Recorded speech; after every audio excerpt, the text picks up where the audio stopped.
thank you for joining us for this installment of the Exploring Sustainable Seafood virtual panel series. My name is Kim Thompson. I'm the director of the Aquarium of the Pacific Seafood for the Future program.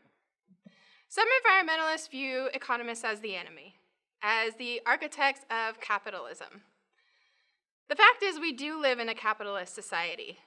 Economists can use the same principles that they use to help drive capitalism to also help us better understand the costs and benefits associated with alternative options to help drive conservation.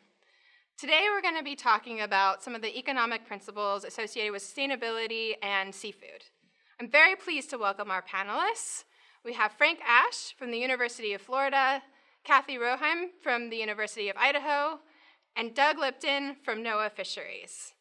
You can view their bios and additional resources from this and other discussions in the series at aquariumofpacific.org. Now let's get started by getting to know our panelists a little bit. Frank, we're going to start with you. Can you tell us a little bit about your work and if what you do now is anywhere close to what you thought you were going to be doing when you first applied to college? Right. I'm originally from Norway. I moved to Florida in 2016, which is great because my wife loves a warm climate compared to cold and miserable Norway. That's one of the great things with being an academic, that you get opportunities like that. I'm mostly working on fisheries and aquaculture, starting with production and management, and then all the way through the supply chain to the consumer, which is great. It's fun. It's not what I expected to be, but that's rather a part of the fun, because it is a world that has changed a lot through my career, and that gives new interesting challenges and problems and new issues to address. So it's never boring. But the backside, of course, that it's not very predictable either. So you're trying to recruit some future economists by saying it's never boring.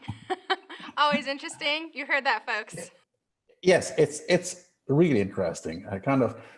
When I started my PhD, I had an offer to study aluminum or seafood, and I'm very happy I choose seafood. My friend that did the aluminum one, he is severely bored because there happens more in seafood in a month than it does in aluminum in 10 years. You heard that, folks. That's a plug for Economists for Seafood. Doug, how about you? Tell us a little bit about the work that you're doing, and is it anywhere close to what you thought you were going to be doing when you were 18-year-old Doug applying for college? Sure. So, right now at NOAA Fisheries, I think I mostly am working on integrating economics into a lot of the fishery analyses that we do, like stock assessments, trying to make them more responsive to economic issues, and particularly ecosystem-based fisheries management, and getting economics integrated in that, and really getting economics integrated into all of the things that we're responsible for at NOAA Fisheries, whether it's seafood markets, aquaculture, or managing wild fishery stocks. Now, in terms of what I'm doing now compared to 18-year-old Doug, first of all, that was a really long time ago. But I do remember, because I knew I wanted to be, at that time, a marine biologist.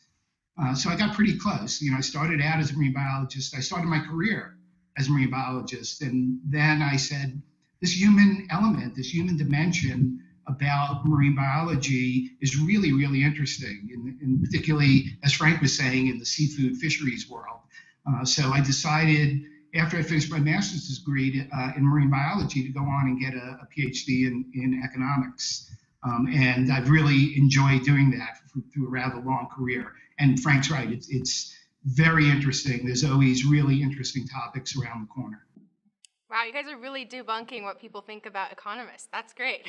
Cathy, how about you? Can you tell us a little bit about the work that you're doing and if it's anywhere close to what you thought you were going to be doing when you first applied to college? So the research that I've done in my career has mostly been focused on the top part of the seafood supply chain, which is the consumer and the markets. And the interesting thing that I've always found with fisheries is that decisions that are made in management will affect markets, and vice versa. Decisions that consumers make will affect how efficient and how productive the management measures can be in fisheries, as well as on the aquaculture side.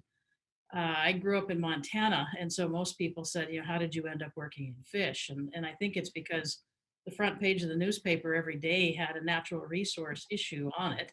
So I couldn't help but be interested in natural resources. And it was when I discovered that fish are really interesting. They don't care about national boundaries. They just do what they want to do and leave it to the humans to figure out how we're going to utilize them. That I said, well, this is a little bit more interesting maybe than looking at the market for wheat. So I got into it that way. What I also do right now is I'm in administration in a college. And so I'm currently working very hard to make sure that the students who are here on campus are avoiding getting COVID by wearing their face coverings and socially distancing, including in class. So that's occupying most of my time at the moment. Did I think I'd be doing this when I was 18? Absolutely not. No clue that this is what I was going to be doing. I don't know that most of us did. And we're very glad that you're trying to keep those students safe. And the faculty and staff. Yes, and speaking of students and faculty, hopefully this series will help them with some of their remote learning. So I want to start this discussion off with a big picture question. In the environmental community, we tend to think of sustainability in terms of ecological footprints and carbon calculators. But for sustainability to work, it also has to be economically viable. So Frank, we're going to start with you. Why is it so important for economics to be factored into sustainable development activities like marine aquaculture or renewable energy? Because economics is about people making a living. So it's really, you can be environmentally sustainable without economic activities, but you cannot have humans in the system without economic activities. And the great news, which most environmentalists doesn't seem to appreciate, is that economics actually strongly favors sustainability. Any business that runs in a sustainable system is a much better and much more valuable business than a business that doesn't run sustainably. But economics interacts both with the ecosystem, but also with the governance system. And the rules and regulations matters a lot. And unfortunately, if the rules and regulations give the wrong incentives, it's going to be profitable to destroy a resource. But that's never the optimal outcome from an economist. And it's really more the warning sign that then you need to do something with the system, because the system can function much better and be both more environmentally sustainable, more economically sustainable, and more socially sustainable if you get rules and regulations that gets those pieces to interact together in the best way. So what you're talking about, in that the system kind of guiding how business, helping and working in parallel with economics for guiding how businesses can operate sustainably. So this is also kind of packaged into this concept of the green economy. And it's something that many are familiar with the Green New Deal in the US policy circles. So what role might marine aquaculture or seafood farming play in a green economy? Frank. It can play a really big or a really small role depending on your perspective. Compared to quite a few other food production technologies, producing seafood has an extremely low carbon footprint. But at the same time, it's also using a part of the ecosystem that hasn't been used as intensively before. So it's one of those hard trade-offs, and that, are you caring most about what part of the ecosystem is being used, or are you caring most about indicators of impact like carbon footprint? Because it's quite clear that if you care about carbon footprint, you probably eat the fish rather than a chunk of meat. While if you really care about maintaining as large part of the ecosystem as possible, as pristine as possible, then of course using the seas and the waterways more intensively is not a good thing. But that's of course one of those things that is challenging in the whole Green Deal package, that we are going to have environmental impact whatever activity we undertake. So then it depends on what impacts do you think is most acceptable? And so is that one of the roles that economics helps with, is helping policymakers in society understand the trade-offs between these different options? Yes. Economics is in many ways the academic subject that stresses trade-offs between different scenarios and how one action in one part of the system influences another part of the system most strongly. And Doug, we're going to turn to you and we're going to hone in a little bit on the U.S. seafood side. So U.S. fisheries and seafood are widely recognized as some of the best managed in the world. But there's so much more to the story than what we're familiar with, which is overfishing or habitat damage and bycatch. And eventually, as Cathy alluded to in her intro, it does have to get to the consumer. There's a whole market component to this. So can you briefly describe some of the components of the U.S. seafood market? Sure, I can, but I just wanted to say, you asked Frank about the Green New Deal, and of course, 70% of the Earth is ocean and water. So we like to talk about the blue economy, in addition to the green economy. So something to keep in mind now, your question about the U.S. seafood market. So you're absolutely right. The management of U.S. fisheries is one of the best in the world. So both our federally managed fisheries in federal waters and our state managed fisheries are also extremely well managed. There are science-based approaches. So we have this really great production system for wild-caught seafood. The good news is we also, and I should caveat this, in pre-pandemic, a really robust seafood market. And so what I'm going to talk about is that market as existed a year or so ago, as opposed to right now, where there's obviously struggling going on in terms of bringing different types of seafood to consumers. But in general, the seafood market, it's about 170 billion in sales a year. And of that 170 billion, though, it's broken into these different components. So you may have heard that, somewhere between 65 to 90% of our seafood is imported. Now, some of those imports are fish that were caught in the U.S. under our managed species, and then were exported for processing, and then come back into the U.S. So depending on how you count that, how you account for that, the numbers, are going to fall between sort of the 65 to 90% imports. Now, of those imports, about well over half are from aquaculture products. In fact, if you just look at the main imported products, with shrimp being number one, Atlantic salmon, then things like tilapia, which is a freshwater aquaculture species. You look at all those species and add them up, they're over 50% of those imports. So we are consuming a lot of aquaculture product from overseas. Now, we also have in the U.S. a small marine aquaculture industry segment. So I've estimated that of that 170 billion seafood expenditures, only about 1% of that is domestic U.S. seafood production, about 1.7 billion. The good news is that there's an opportunity for domestic U.S. aquaculture to displace some of those imported products that are coming in, and even better yet, expand into new markets to provide U.S. consumers with more choices about seafood. So as we said, it's a very robust system with different components and seafood coming from different places. And so just to clarify this, so you're saying there's room to grow for our domestic marine aquaculture sector to complement our wild capture fisheries, but the international products also play an important role in our seafood supply, correct? That's right. So the international dominates in terms of the markets. Cathy's going to talk shortly about how those markets work and what consumers want.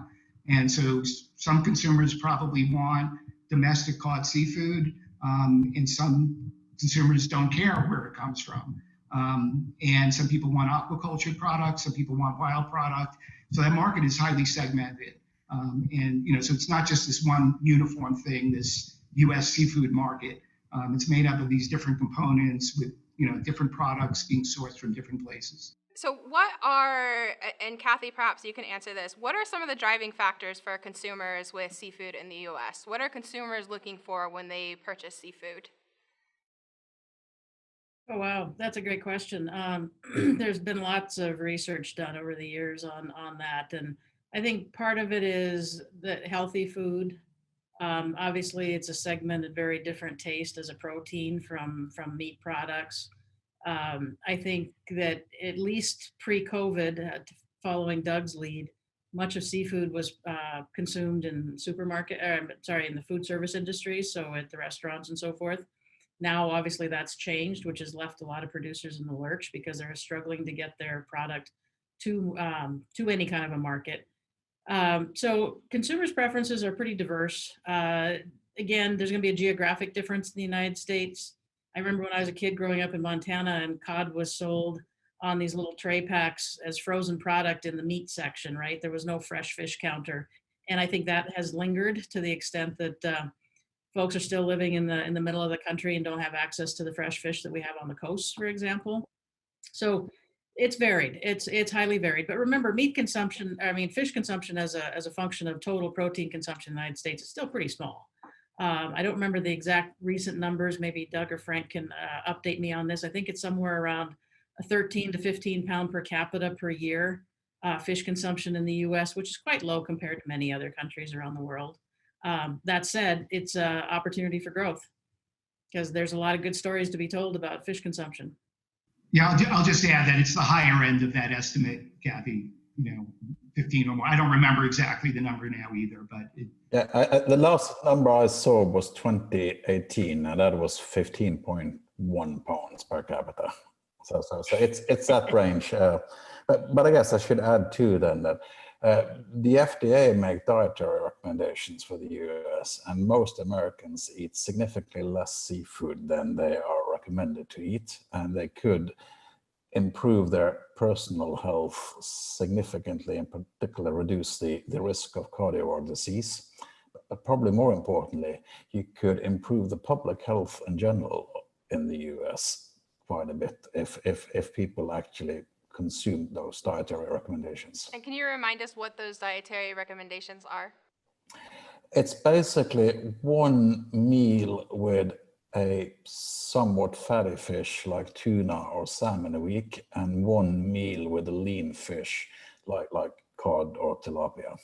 So basically 2 meals a week. And of course, you can substitute it for lunch, but if you have a smaller lunch, you may need a little bit more. So there's room for all of us to eat more seafood. So that amounts to, I think, what is that, like 26 pounds per capita that we should be eating versus the 15 that we're currently eating? Is that about right?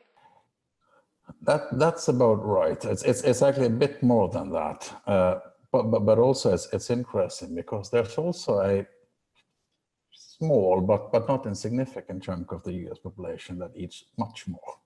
So anyway, there's a handful of seafood lovers that makes the rest being significantly more below the recommendation than what the aggregate numbers suggest. So you heard that, folks. We need to eat more seafood.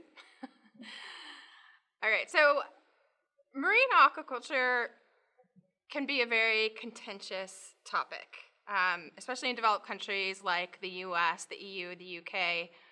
And here in the US, fishermen are among those groups who have expressed concerns for expansion of the sector in domestic waters. One of the concerns that some of the fishermen have about the expansion of marine aquaculture is that it may compete with them in the markets. Some fishermen are concerned that it could put them out of business. Frank, is this true? Is there a risk of marine aquaculture putting fishermen in the US out of business? The general theory will say yes, but with the way the US market look, no, absolutely no. because all US fishermen have their prices determined by the prices of imports or at the global market. So for all practical purposes, American seafood importers can buy as much fish and seafood they would like in the international market, and that's what's the prevailing prices in the US. So if you had a rapidly growing aquaculture sector in the US, it would do two things. It would increase seafood consumption a little bit in the US, but most of all, it would strongly replace imports. But it would most likely not have a measurable effect on domestic fishers at all. If anything, a bit of the experience from Northern Europe is that it would benefit local fishermen because aquaculture has less seasonality and a much more stable supply. So it's much easier to keep open a good fresh fish counter with aquaculture, and for a restaurant to have a seafood part on the menu. And when they first have that fresh fish counter in particular, it's much easier to stock seasonal local landings in season than if you don't have it. So with the structure of the US market, most likely it would be highly beneficial for domestic fishermen with a much stronger domestic aquaculture sector. So just to make sure that I'm capturing what you're saying correctly, it could actually be a benefit and complement wild capture fisheries by providing that more stable supply for those fresh fish counters, and then allowing them to pepper in that seasonal product coming in from the wild capture fisheries that's less consistent. Right, and if you had those supply chains in operation year through, you would have much better supply chains. So it would be much easier for, say, Gulf fishermen to reach the market, whether it's in San Francisco or New York or anywhere. Today, they are forced to be regional because when you have strong seasonality in landing, there's nobody who wants to set up the logistics to serve a larger market, and you're locked into this low price regional market.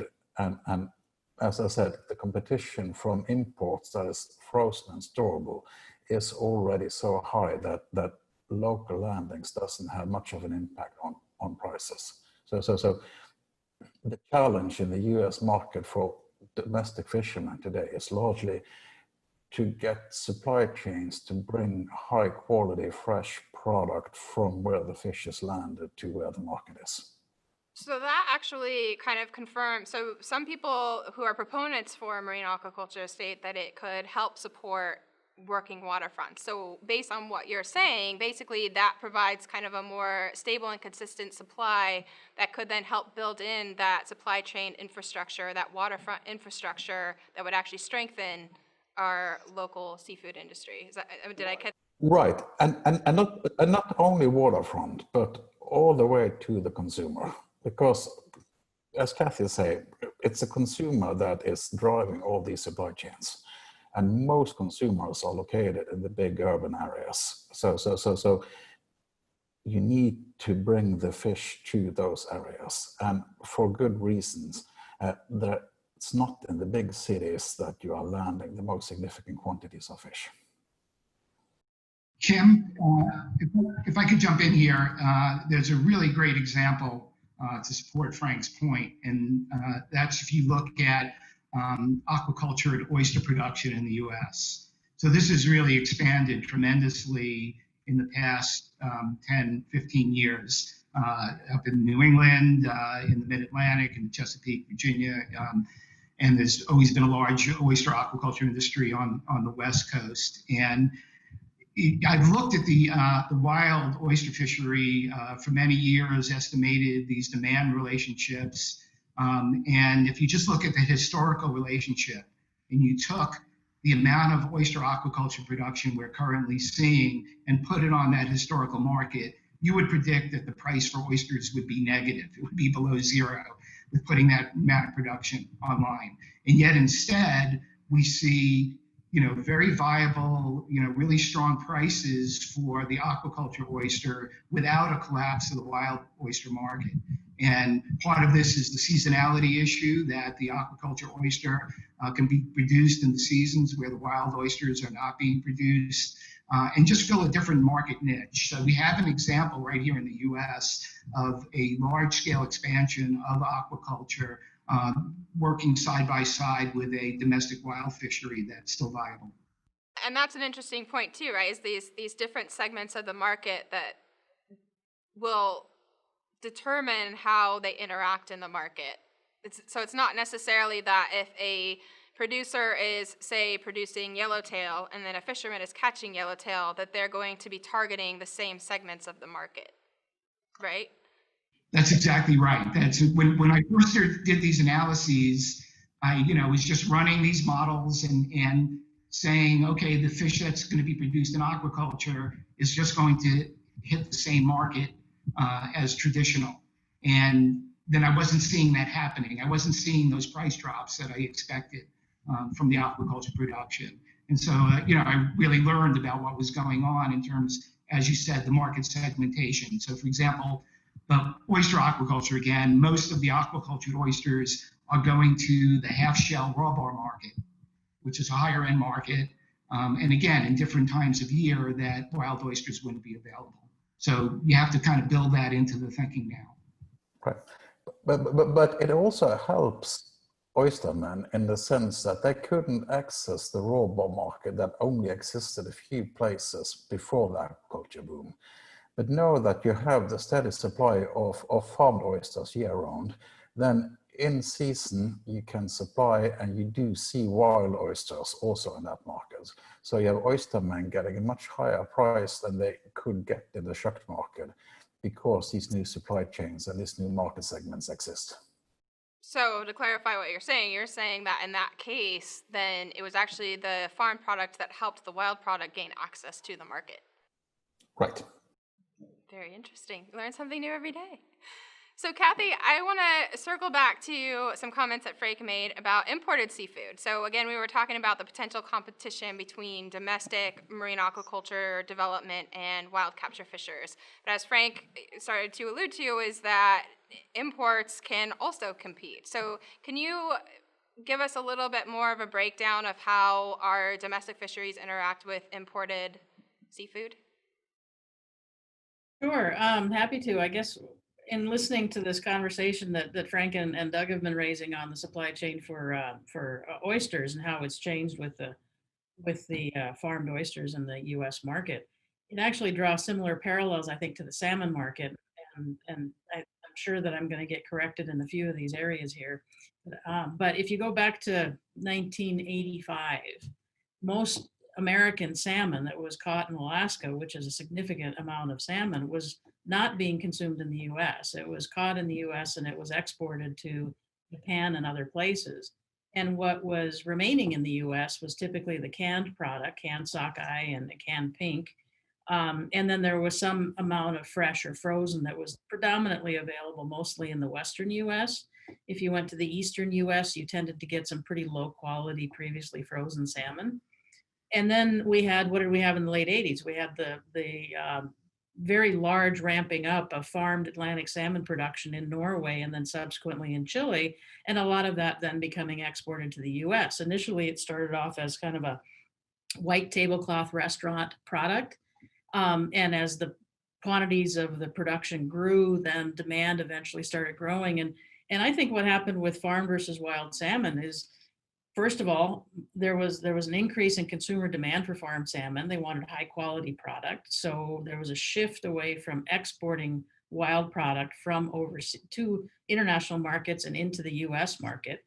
But then because of the high quality of the year-round nature of the Atlantic salmon, there was also a real pressure put on US salmon fishermen to improve the quality of the wild product as well, and handling it better and making sure that it wasn't bruised or in some other way mishandled, and getting to the market in a way that it looked great. And that actually, with the farmed salmon, kind of helped to grow the US salmon market all across the United States, particularly for fresh product and away from the canned product, which in the end has I think, helped the Alaska salmon fishermen and the West Coast salmon fishermen quite a bit. On top of that, with consumer preferences that have been greatly influenced in many cases by the environmental community with an understanding of what's the difference between farmed and wild. It probably overcorrected a large extent towards consumers thinking that they should only eat wild, that wild was the thing to have, and then they kind of walked away from farm to the extent they could. That was aided by U.S. labeling regulations, where the U.S. requires labeling for country of origin, for farm versus wild, and for a number of other things, such as color added in farmed salmon, which is a little crazy, but that's a rabbit hole we can go down on a different way if you want to. So the consumer's informed about where their fish is coming from and what it's from. But I think now they're also recognizing that aquaculture is a great farmed salmon, farmed fish is a great resource to have, and is great for the family budget, and it's great for the family nutrition. So that, I think, is kind of an example of a parallel problem on the international competition versus the domestic competition between farm and wild. I mean, this is a subject that we could probably go on, much longer than your video is going to handle. But it is an interesting subject. It's great. So I want to go back to something you had mentioned. So you mentioned the wild capture fishers, because of the exposure that the farm gave to this more higher quality product, getting people to want more of those fresh fillets in the U.S., was there a benefit to wild capture fishermen in terms of them getting a higher price point once they improved the quality of their catch? Well, they had a new market for their product, right? And so I can't speak to exactly what their higher price point might have been, but obviously they had an incentive. If they were going to compete in the market with the high quality farmed product that was in demand by restaurateurs and the consumer, they needed to make sure that their product was as high a quality in terms of meat quality and freshness and all of that. And by doing that, obviously that made a difference for demand, because now wild salmon is in high demand in the United States by consumers, and at some points of the times of year, even at ridiculously high prices. Right, and yeah, sockeye was not being consumed as fresh or frozen in the US virtually at all in 1990. It was all either exported as frozen or canned. Today, more than half of the sockeye landings is being consumed as fresh or refreshed in the US. So they have completely shifted away from lower paying export markets to a better paying domestic market, because demand for salmon in general has increased. Which is a win for all of us because we get more omega-3s, right? Right. But along the eastern seaboard back in 1990, maybe with the exception of a few weeks during summer, you couldn't get fresh or even really fresh sockeye. And that's an interesting point too. So not only did they get more market access, but also if we talk about domestic distribution, so by farmed entering the market, the distribution was able to widen across the U.S. so that more people in the U.S. had access to this U.S. seafood product. Is that accurate? Yep. Yeah. So now I want to talk a little bit about the investment piece of aquaculture. So we know that marine finfish, we just talked about salmon, is going to play an important role in a diverse marine aquaculture portfolio. Investors in aquaculture are exploring two main options for finfish production in the U.S., and one is completely land-based, and the other is in the offshore marine environment. So Doug, what are some of the economic trade-offs that investors are going to be weighing with these options of land-based versus offshore marine? Right, so you couldn't get more further apart geographically in the extremes, right? A fully land-based system versus an open ocean production system. And so they're more in common than you might think, because they're both highly intensive systems, meaning you have a lot of production control in those systems. And that means that you probably have higher investment costs up front for capital types of equipment, obviously very different types of equipment offshore than you would need in a land-based system. And also your operating costs are going to be higher in these intensive production systems. And again, the trade-off as you move further offshore to service those cages You're going to have to transport out there feed and workers and things like that. So your costs are going to be higher in that regard. In a land-based system, your costs of pumping water, filtering water, keeping the water quality in the system high is where a lot of the costs are going to be. And in offshore, nature is taking care of a lot of that. But the trade-offs and the reason you're seeing aquaculture move in those two directions, away from sort of the nearer coastal net pen cage type systems, is you get away from a lot of the concerns and problems environmentally in those systems. For example, a lot of nearshore systems are eutrophic, meaning they have high inputs of nitrogen and phosphorus from the land and have water quality problems already. So those systems aren't going to be a good place to put aquaculture where you have to feed fish and put nutrients that are going to get into the water. As you move further offshore, you can ameliorate some of those concerns in a high energy environment. And you're also getting away from other types of interactions like user conflicts for space. And then of course on land, you've got a now you're really isolated from all that.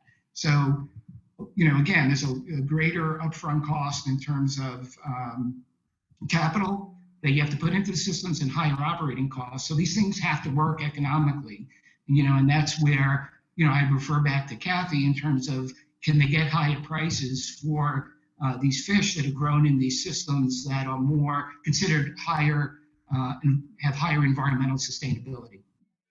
And I think that is a great question. Cathy, is there potential with these systems, knowing that they're going to be a much higher capital cost to keep going, is there potential for the market, for them to succeed in the market at a higher price point? Yeah, that's a really hard question. I'm sure that both Frank and Doug are going to leap in on the tail end of this, but at the moment, I don't think so.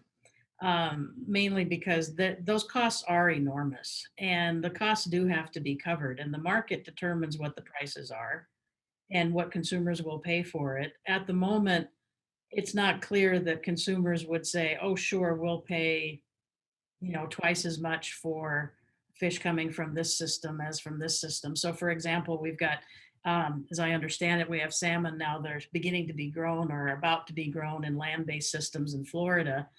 And it's going to have to go into a large market for salmon. Can that market sustain a higher price? Will consumers pay a lot more for it?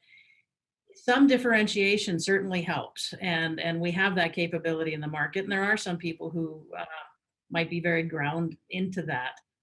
But as with industrial agriculture, it's the same sort of thing. Any food product, any time you're looking at large differences in production costs with a competitive market that dictates the prices, high cost producers are going to have a tougher time. And that's the economics that Frank was referring to earlier, which he said, no, we don't really need to worry too much about. In this particular instance, I do think we need to worry about it, which is going to require then a lot of technological innovation in order to, and maybe that's where the green economy comes back in. For land-based, if we somehow can use some sort of passive energy systems that don't require the high cost of the electricity, pumping, recirculating water, and if we have a great way to manage the water effluents that are low cost, the cost can probably come down. And that's probably the history of aquaculture overall, is that costs have come down, which has enabled the prices to come down, and that therefore expand the market. So I'll toss it over to Frank and see if he wants to correct me or add something. Right, because the market is segmented, kind of Atlantic Sapphire in Florida. The main customer now, if I understand it correctly, is Wegmans, and they are negotiating with other sort of high-end. Right, just to clarify, Atlantic Sapphire is a closed containment salmon producer, correct? That's correct, in Homestead, Florida, of all places. So that's really almost close to the southern tip of Florida.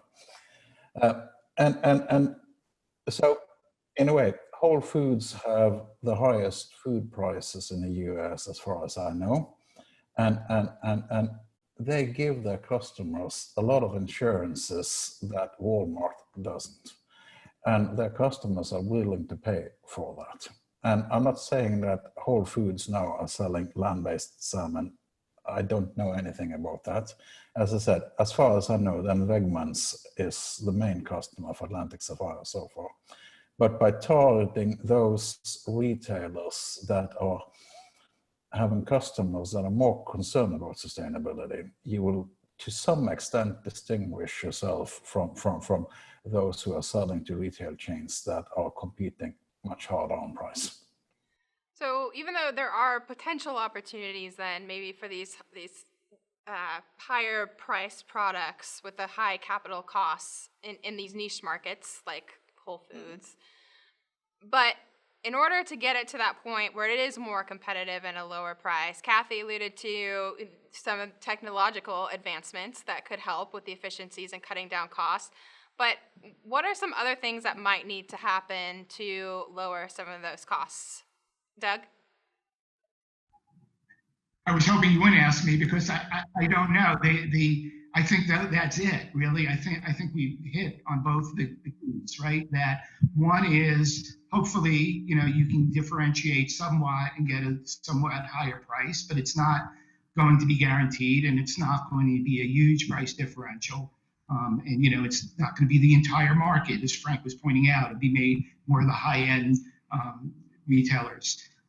So you really need, lower production costs. And Cathy's absolutely right. So if you look at aquaculture and how it's progressed, it's still very young in terms of husbandry compared to, agriculture. So there are still opportunities for advances in genetics, for getting fish that grow best within the system, for feed and getting costs down, and just overall economies of scale to make those production costs work. So now we're sort of seeing, you mentioned one system in Florida, and I think there's maybe 4 or 5 others that are in various stages around the U.S. of being operated in operation, and we're going to see, if the technology is there or how close it is. And it's kind of interesting. It kind of gets into the issues of the role of government and policy in terms of doing some basic research to support the development of aquaculture. So there are public-private partnerships. There's academic partnerships through our Sea Grant program, for example, in terms of getting some of these efficiencies. So you did just mention a new one though. So you mentioned the innovation of the technology and these collaborations between the different sectors of private, academic, and government sectors. But you also mentioned economies of scale. So eventually, to get these prices to a point where these products could compete, let's say in Target or Walmart, they would have to reach a different scale versus where they currently are. Is that accurate? Yeah, that's right. But remember, this is not unique to seafood. This is true for all food chains. It happened for chicken. It happened when avocado grew big. It happened when blueberry came. It has happened for any successful food product. And if you don't get those innovation, and if you don't get that productivity increase that reduces production cost, then you're going to remain niche producers and niche products. So in a way, it is history that will tell who are the successes, because they are those who succeeded at getting the innovations that made them so competitive that they could actually compete in the mass market.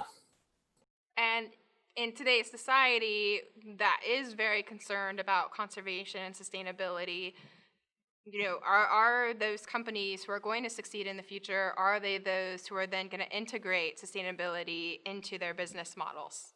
Frank?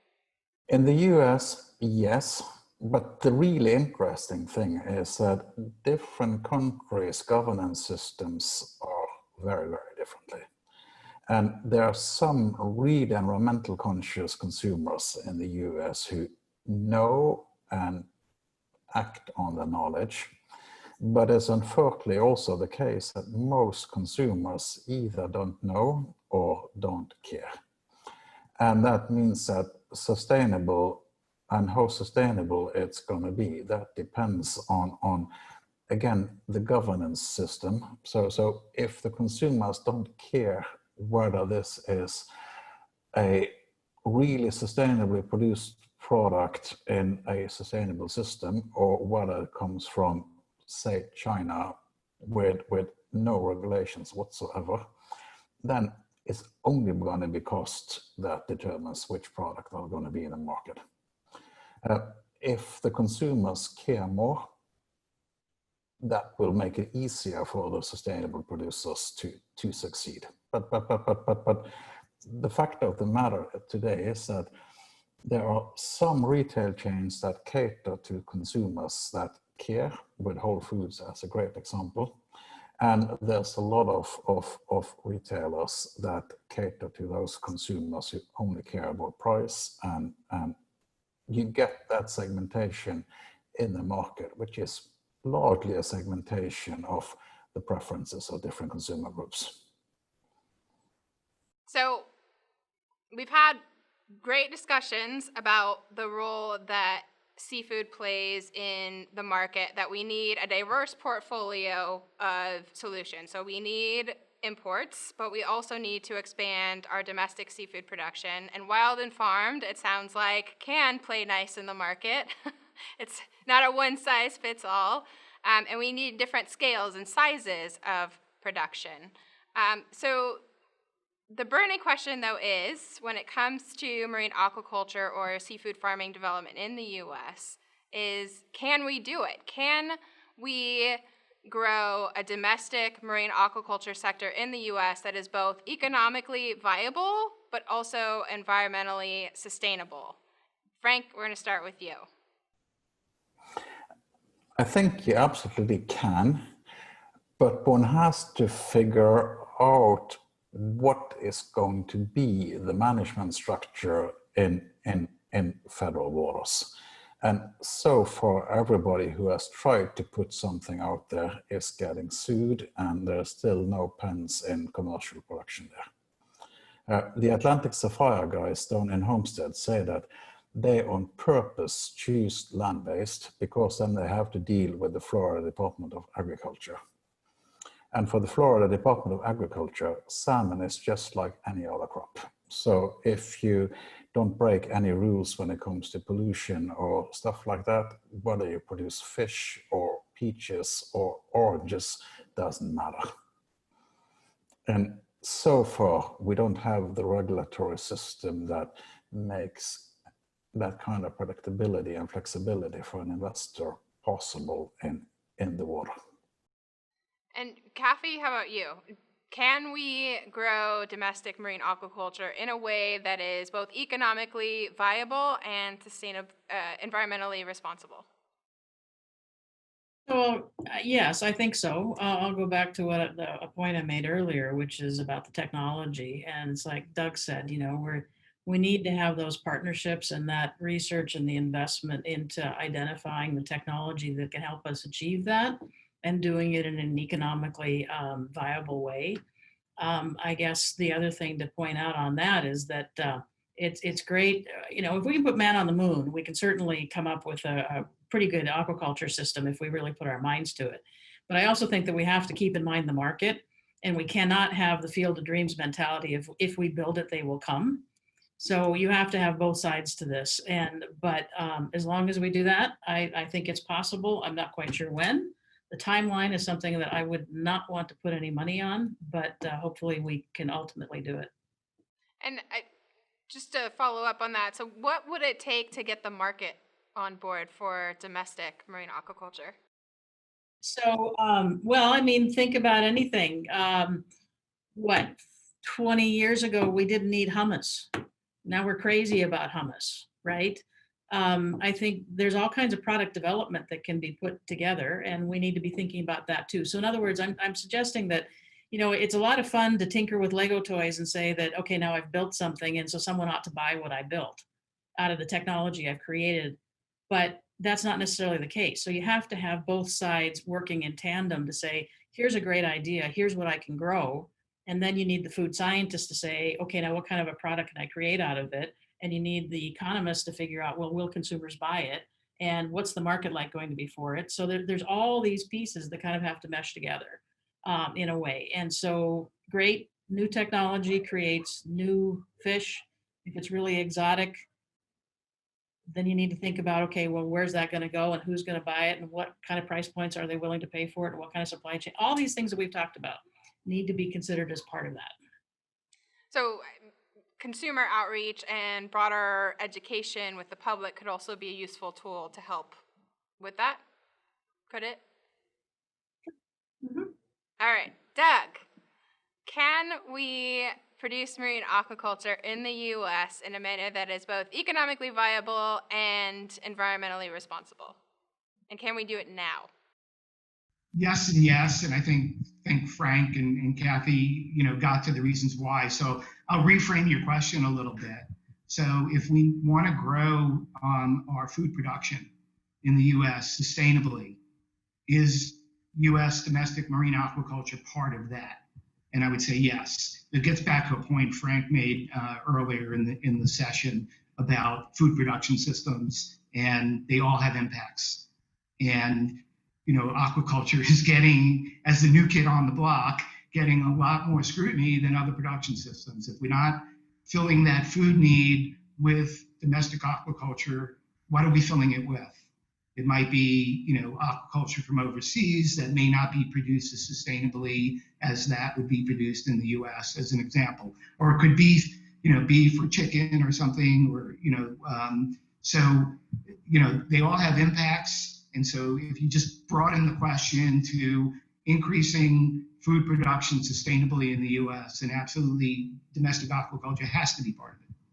We know that marine aquaculture has to play a role in the bigger food supply if we want to produce it more sustainably to meet the growing demands in a changing climate. We also know that, and as you guys pointed out, that the U.S. has potential and that there are some tweaks that maybe need to be made on the regulatory side to help move that process along.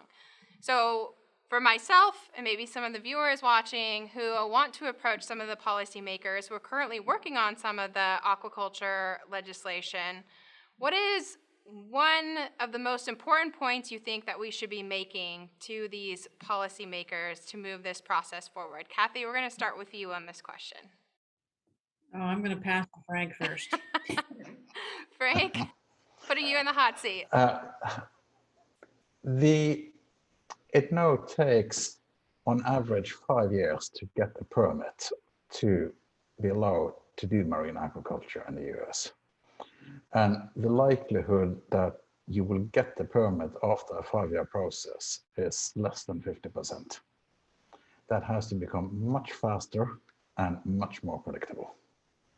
And the problem is that with the current regulations and the public hearings and the lawsuits, the system is just not available to make this a predictable process. It should be as easy to farm in the sea as it is to farm on land, but it isn't. Cathy, how about you?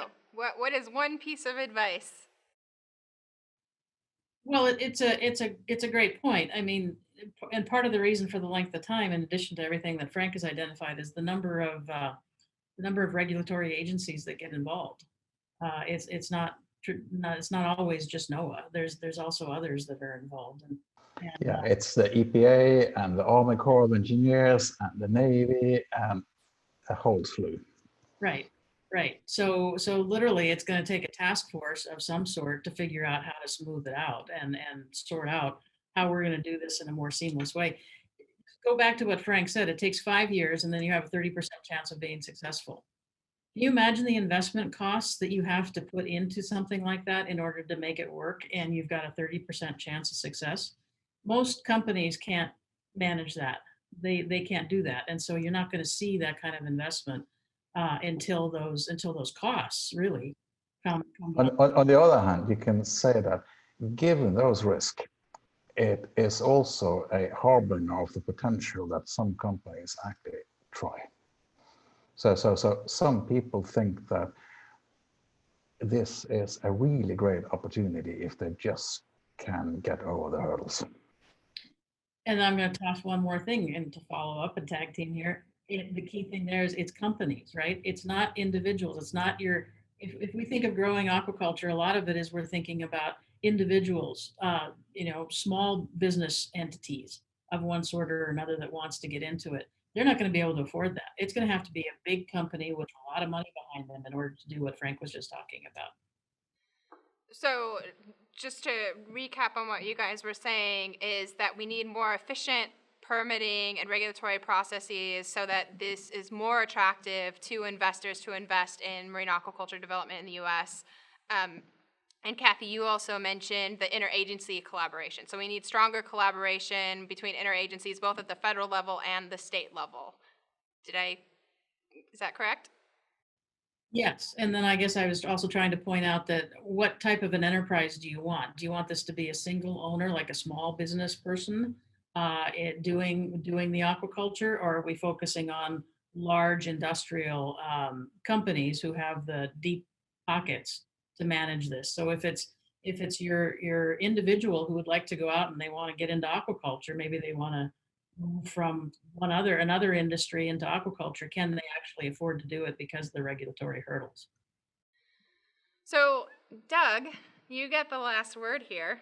So if myself or the people watching were interested in talking to policymakers, what is the one piece of advice or the one most important point you think that we should be getting across? So Cathy mentioned a task force or something like that of these policymakers getting together to figure this out. And what I would say to them is we've had 30, 35 or more years of aquaculture production around the world, and particularly shrimp and salmon as being the two, huge players there. So lots of experience, as Frank pointed out, starting in Norway, moving to Chile, moving to all the parts of the world. There have been some bad things that have happened. There have been some successes. So we've got data for 30 to 35 years of performance, and different regulatory systems, different rules and regulations, different governance structures and things like that. We need to look at that information and use that and combine it with our own science and our own waters to come up with reasonable recommendations in terms of regulations that work, and regulations that don't work shouldn't be in the mix. So it's really the science-based approach using the experience that's happened around the world. So if I'm hearing you correctly, it's taking from lessons learned. We're not starting from scratch. This has been done. It has been tested elsewhere. It's a matter of adapting these technologies and strategies for U.S. waters.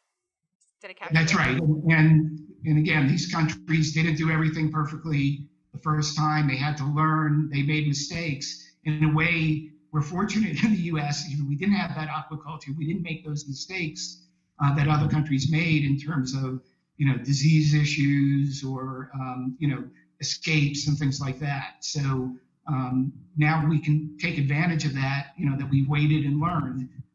If we don't use that information, we're leaving out a big part of the information flow. Well, so Doug, Cathy, Frank, thank you so much for taking the time today. We learned so much, including the fact that economics can be fun and that they can be a positive for the environment and conservation. We learned that in terms of economics and seafood, we need a diverse portfolio of market solutions, including different scales, different types of production. We learned that wild seafood products and farm seafood products can coexist positively in the market. We're barely scratching the surface here, I know, in terms of economics and seafood, but we greatly appreciate your time. We look forward to learning more from you. To the audience tuning in, thank you very much for tuning in with us. You can go to aquariumpacific.org for the bios of these speakers, as well as additional resources from this and other discussions in the series. Thank you so much. Now go vote and reward yourself with some good seafood.